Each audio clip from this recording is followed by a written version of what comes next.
Hello respected parents, how are you. उम्मीद करता हूँ कि आप सब स्वस्थ होंगे।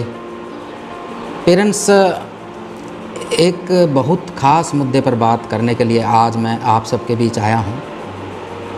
बहुत दिनों से एक नेगेटिव माहौल सोशल मीडिया ने बना दिया है। जिस तरह के हम फेसबुक पर कमेंट्स देख रहे हैं, पोस्ट देख रहे हैं, एक बहुत ही नेगेटिव माहौल और एक बहुत बड़ा गैप स्कूल्स और पेरेंट्स के बीच में सोशल मीडिया ने बनाने का काम किया है। जिस तरह से कुछ एंटी सोशल एलिमेंट्स स्कूल्स के ख़िलाफ़ पोस्ट डालते हैं और हम भी उसी धारा में बह गए हैं और कहीं ना कहीं एक ठेस पहुंची है शिक्षकों के दिल पर। डियर पेरेंट्स, मैं आपको बता दूं कि जो सैलरी एक टीचर पाता है वो उन शिक्षाओं के कभी नहीं पाता है जो वो अपने स्टूडेंट्स को देता है।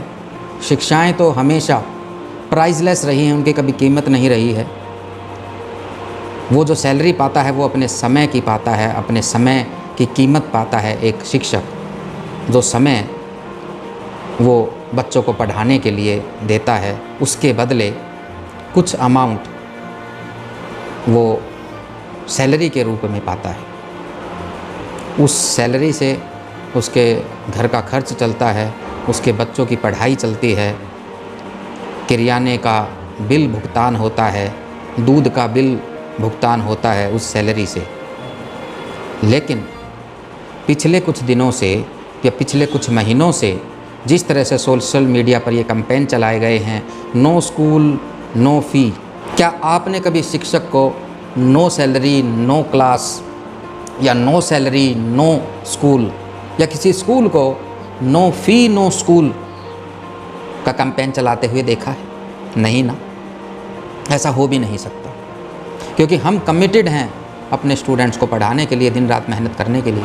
और जिस तरह से मेहनत की है हमारे शिक्षकों ने, हमारे अध्यापकों ने नई शिक्षा पद्धति, नई ऑनलाइन टीचिंग को अपनाने के लिए, वो वाकई में तारीफ़ के काबिल है। डियर पेरेंट्स, मैं आपको बताना चाहता हूँ कि जो कोर्स एक साल में हम कराते हैं और जो फ़ीस आपसे लेते हैं वो उस पूरे कोर्स की फ़ीस होती है, महीने की फ़ीस नहीं होती है। वो अलग बात है कि हम उसको महीना महीना करके लेते हैं। ऐसा नहीं है कि 3 महीने जो भी आपके बच्चे को करवाया है या 3 महीने के बाद कोई अगर बच्चा आता है तो वो 3 महीने का कोर्स उसको नहीं करवाया जाता है, या इन 3 महीनों में अगर थोड़ी बहुत कमी भी रह गई है तो वो कमी क्या आगे आने वाले महीनों में जब स्कूल लगेगा तब पूरी नहीं की जाएगी? क्या हम 3 महीने जितना पोर्शन नहीं पढ़ाएंगे? शिक्षक उतनी ही दुगनी मेहनत से काम करेगा, लेकिन अपने बच्चों की शिक्षा में कमी नहीं आने देगा। तो किसी थर्ड पर्सन के बहकावे में आकर या किसी पड़ोसी की बात सुनकर हम क्यों अपने बच्चों का लॉस कर रहे हैं? एक ऐसा अध्यापक, ठीक है हम मानते हैं कि ये जो प्राकृतिक आपदा आई है सभी इससे प्रभावित हुए हैं, लेकिन वह अध्यापक जो पिछले 3 महीनों से दिनों रात आपके बच्चे के लिए मेहनत कर रहा है, और चाहे इस साल थोड़ा कम भी दे पाया हो, लेकिन एक बच्चे को बनाने में केवल 1 साल नहीं लगता है। जो पीछे से टीचर्स मेहनत करते आ रहे हैं वो भी एक अहम रोल अदा करते हैं। तो शिक्षकों का सम्मान रखते हुए मेरी आपसे ये अपील है कि कम से कम महीने की जो फ़ीस होती है, मंथली फ़ी होती है, वो स्कूल में आप ज़रूर जमा कराएं।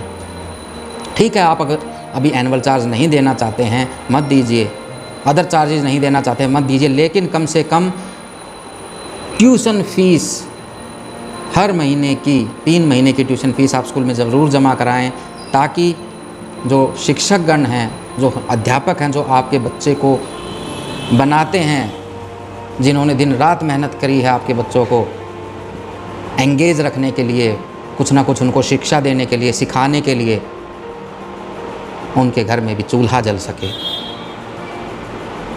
वो पैसे के मोहताज ना हों, वो मांगने के लिए मजबूर ना हों, वो शिक्षा जैसे इस पवित्र काम को छोड़ने के लिए मजबूर ना हों।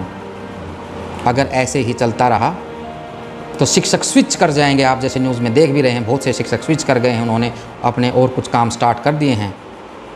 तो प्लीज़ जो राष्ट्र के निर्माता हैं उनका आप थोड़ा सा, अगर आपके दिल में है कि हाँ इन्हीं शिक्षकों ने हमारे बच्चे को आज तक कुछ सिखाया है, तो मत आइए सोशल मीडिया की बातों में।